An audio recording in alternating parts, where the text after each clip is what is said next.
Selamat pagi saudara, kembali lagi dalam Sapa Lampung hari ini bersama saya Siti Tania. Dan hari ini saya telah menghadirkan satu narasumber yang istimewa sekali, ada Mbak Fathihatul Khoiriyah, Ketua Bawaslu Provinsi Lampung. Selamat pagi Mbak. Pagi Mbak Cindy yang cantik. Terima kasih telah hadir di Kompas TV hari ini. Ya, sama-sama. Ya, Mbak, memang Lampung menjadi salah satu provinsi yang ikut serta dalam pilkada di 2018 hari ini. Badan Pengawas Pemilu Provinsi Lampung hari ini pasti sudah bersiap-siap untuk menyelenggarakan ini mulai dari awal kemudian sampai nanti pengumuman begitu.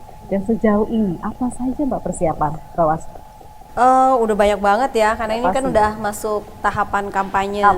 Ini udah hampir 1 bulan kampanye bagi 4 pasangan calon. Jadi kita sudah persiapkan dari sisi SDM, penyelenggara kita sudah ada sampai dengan tingkat kelurahan, kemudian juga kita siapkan instrumen pengawasan, kemudian sebelum tahapan kampanye juga kemarin kita melakukan identifikasi terhadap potensi rawan yang mungkin terjadi di tahap kampanye, karena itu menjadi bagian dari referensi atau antisipasi kita agar kemudian kerawanan-kerawanan dalam pelaksanaan kampanye itu bisa kita antisipasi lebih dini gitu, sehingga pengawas pemilu ini kan kita secara garis besar punya tugas pencegahan, pengawasan, dan penindakan. Nah, 3 hal ini harus menjadi satu tarikan nafas yang tidak bisa terputus. Jadi ada kerja-kerja pencegahan, kerja-kerja pengawasan, dan juga kerja penindakan. Ini harus seiring sejalan sehingga kemudian masyarakat itu bisa betul-betul merasakan kehadiran pengawas pemilu itu betul-betul mampu memberikan keadilan untuk semua. Tidak hanya bagi peserta pemilu, tapi juga bagi seluruh masyarakat itu betul-betul bisa merasakan kehadiran kita. Apalagi ini ajang yang sangat besar sekali, satu provinsi Lampung Mbak. Kita banyak sekali kabupaten, kemudian di pelosok-pelosok, apalagi beberapa daerah yang memang belum terjamah begitu. Berbicara soal potensi tadi, daerah mana saja Mbak? Ya, kita ini kan ada 15 kabupaten, kemudian selain Pilgub kita juga ada pemilihan Bupati untuk ada Lampung Utara dan Tanggamus.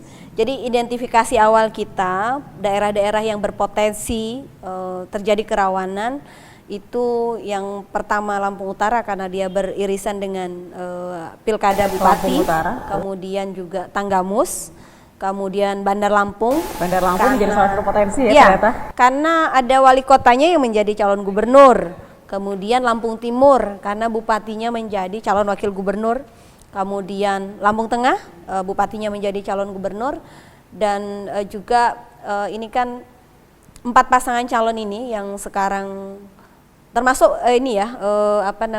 petahana Ridho Fikardo dan Bahtiar Basri ini kan petahana. Jadi 4 pasangan calon gubernur ini semuanya itu ada unsur kepala daerahnya, sehingga punya potensi untuk melakukan politisasi birokrasi.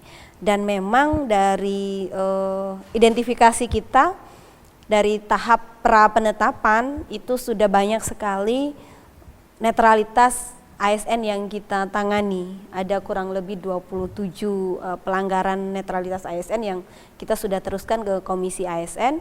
Dia juga sudah dapat respon, sudah ada peringatan yang diberikan oleh Komisi ASN kepada beberapa pejabat ASN yang kita rekomendasikan kepada Komisi ASN berkaitan dengan kebijakan dan juga sikap mereka yang sudah terlihat menunjukkan keberpihakan kepada salah satu bakal pasangan calon waktu itu di daerah-daerah yang kepala daerahnya maju. Betul. Jadi waktu itu catatan kita yang banyak melakukan pelanggaran ASN itu Bandar Lampung, kemudian Lampung Tengah. Bandar Lampung yang pertama? Ya, dan Lampung Tengah. Lampung Tengah. Iya, kemudian Lampung Timur. Itu yang meskipun Lampung Timur hanya 2 ya gitu, tapi juga masuk dalam kategori yang juga perlu diantisipasi. Ya. Tapi juga ada di daerah lain yang itu tidak ada unsur petahana yang maju, tetapi juga ada netralitas ASN-nya, misalkan pesisir barat. Itu ada salah satu camat yang juga kita rekomendasikan ke Komisi ASN karena secara terbuka di medsos itu menyatakan dukungannya kepada Mustafa waktu itu. Kemudian Di Wekanan juga ada camat yang menyatakan dukungan kepada Ridho Fikardo misalkan. Nah, itu juga kita sudah tangani dan kita sudah rekomendasikan ke Komisi ASN. Nah, sekarang ini yang menjadi konsentrasi kita ini kan dari tahap kampanye sampai dengan dari tahap penetapan sampai dengan tahap kampanye ini yang sedang berjalan ini gitu. Jadi fokus kita sekarang di tahap kampanye. Karena ini mungkin masa-masa kritisnya begitu ya, kan? Karena ini kan masa-masanya 4 paslon ini jadi artis. Semua masyarakat tertuju kepada 4 pasangan calon ini. Tentu mereka mesti memberikan pendidikan yang bagus ya, yang mencerdaskan untuk masyarakat Lampung, sehingga ketika mereka memilih itu memang berdasarkan dari pertimbangan. Karena saya secara pribadi masih optimis masyarakat kita, meskipun ada potensi permisif terhadap politik uang begitu, tetapi juga masyarakat kita ini sudah cerdas. Kita lihat dari beberapa pengalaman Pilgub 2014, kemudian Pilkada serentak 2015, Pilkada serentak 2017, itu masyarakat kita sudah semakin cerdas menggunakan hak pilihnya itu berdasarkan dengan pikiran, dengan hatinya. Dan ide gagasan dari kepala daerah tersebut ya. Baik, Mbak, kita akan sambung lagi. Tapi setelah pariwara berikut ini, tetaplah di Sapa Lampung.